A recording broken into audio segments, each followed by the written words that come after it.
llibre que avui presentarem, de l'empremta d'un pioner, és un títol que porta implícit molta història i que va acompanyat de moltes anècdotes. Juntament amb el seu pare, va ser l'impulsor d'aquest esport que per nosaltres és tan important, que li diem el bike trial.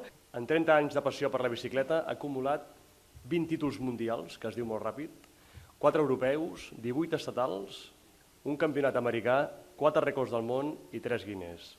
I moltes coses més, la més important, expandir el nom de Catalunya per tot el món.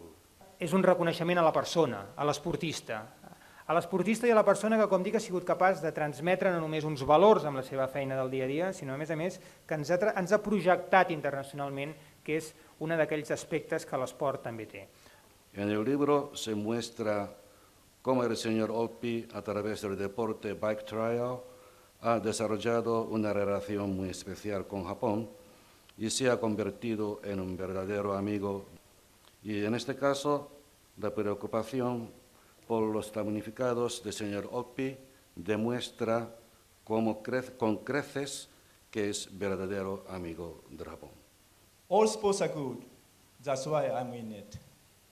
But I have been thinking to use my bike trial experience for the people in the world, especially trying to survive in catastrophe.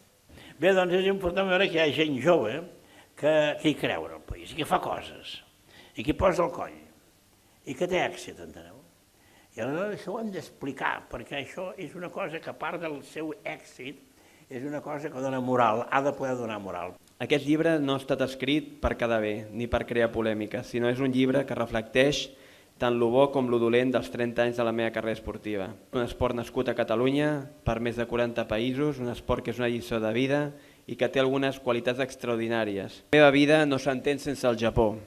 Aquest país que m'ha donat tant, que he tingut els majors dels reconeixements, un país que una vegada més ha estat un exemple de civisme, de disciplina i ordre després dels terratrèmols del 11 de març.